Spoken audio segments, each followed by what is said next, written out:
So since the explosive popularity of Sword Art Online, there have been anime that are coming out that are pretty much doing a similar situation where people get sucked into the game and, you know, they just have to deal with this environment, etc., etc. We had Log Horizon, and now we have No Game, No Life, what I'm going to be talking about today, giving my first impression based off the first 3 episodes that I've seen of it. And normally I usually either talk about it at episode 1 or I wait till it's finished, but I just really wanted to talk about this series today because I marathon the first 3 episodes, and I gotta say that taking from the similar concept of them being sucked into the game, it is anything but Sword Art Online when it comes to just the characters, the environment, and just everything about this series for that matter. Aside from them being sucked into a video game, it really doesn't resemble Sword Art Online. So pretty much you got the 2 main characters. You have Shido and you have Sora. Shido is the little sister, Sora is the older brother, and they're pretty much like neat hikikomoris. They don't go outside. All they do is play video games all day long. The little girl never even went to school before. They just love to play fucking video games. They don't care about life. They don't care about anything. Their life is video games. And they're like masters at video games. They can pretty much do anything when it comes to video games. They kick ass and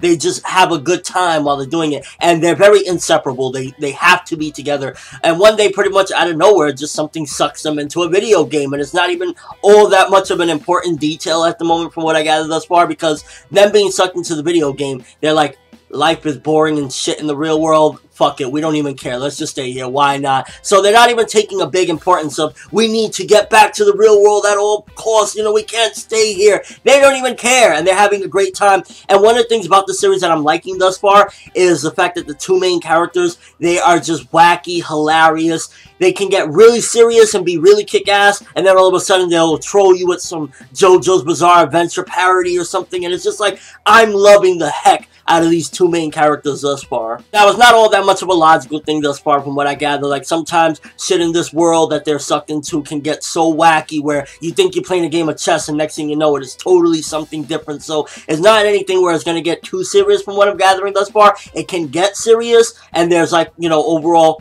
a goal, I guess you could say, within the series. But the main thing that I'm enjoying about the series, and the main good thing about the series, why I wanted to recommend it today, is that the 2 main characters, I feel as though the 2 main characters, just the way they interact and the way they do things, like, if they want to be top-notch at something, they will be that. They will do that. They will overcome it. They will, be, you know, be on top. But then at the same time, they can be totally hilarious. And for me, I'm not one that laughs easy at stuff. Like, it takes something really funny for me to do that. And the way they act is just freaking hilarious. Like, you separate both of them and you put them in different rooms, and they're both shivering like, oh, I need brother, I need sister. And the hilarious thing, too, if you want something else to boot, if you're one of those people that you weren't a fan of Sword Art Online because of that second half, that little creepy Sugu shit, it feels as though they even took shots at that. Because the main character, Sora, the dude, he pretty much is like, yo, I need a real woman, you're my sister, that's kind of nasty, and pretty much like, you know, it was almost as if it's taking shots at Sword Art Online because he's with, like, you know, he wants to get with other girls. He's like, I ain't with none of that nasty shit, and his sister ain't really down with that either. She's just a little girl, she doesn't understand anything. So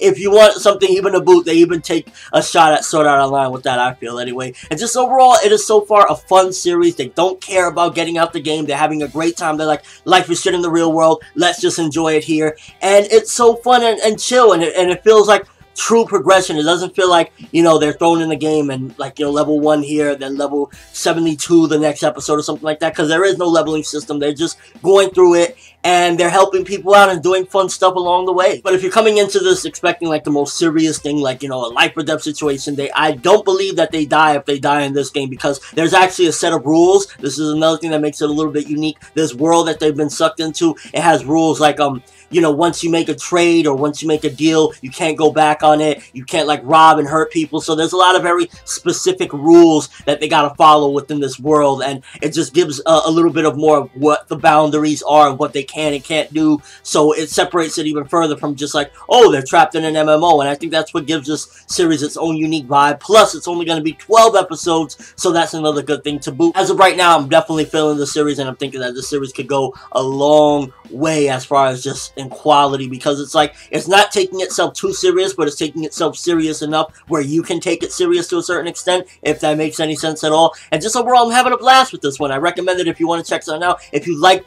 maybe the concept of Sword Art Online, but it didn't necessarily, you know, get you going, and you wouldn't mind some comedy and some wacky characters, a brother and sister that they don't give a shit, they're going in on them video games, you might like this one. But if you're going in there expecting like an exact replica of Sword Art Online or any of that situation, you're going to be sorely disappointed, because if anything, they're trying to do everything not to be like Sword Art Online, but still using that same concept of being inside of a video game. If you've seen the first 3 episodes of No Game No Life, what did you think of it thus far? How do you feel about Sora and Shiro? Me, I love them. You also got stuff there. You got the kingdoms. You know, there's still a lot of content around everything. So you have 2 awesome characters with a pretty cool story to boot. Are you enjoying them? Which one do you like more, Sora or Shiro? Like, Shiro is hilarious with her little cute stuff, but then Sora, I really think that he's so badass, because like, he can be really serious one minute, but he loves his little sister and he don't give a shit. He'll do anything for his little sister. And just Sora, Shiro, and what do you think about the series? Are you enjoying No Game No Life? And as far as comparing it to Sword Art Online, from what we gathered thus far, do you think that it could even be better than it? Then again, is that really a challenge? I'm just saying. But that's all I have for this one. Thanks for watching. Hope you enjoyed. Thumbs up for No Game No Life thus far, because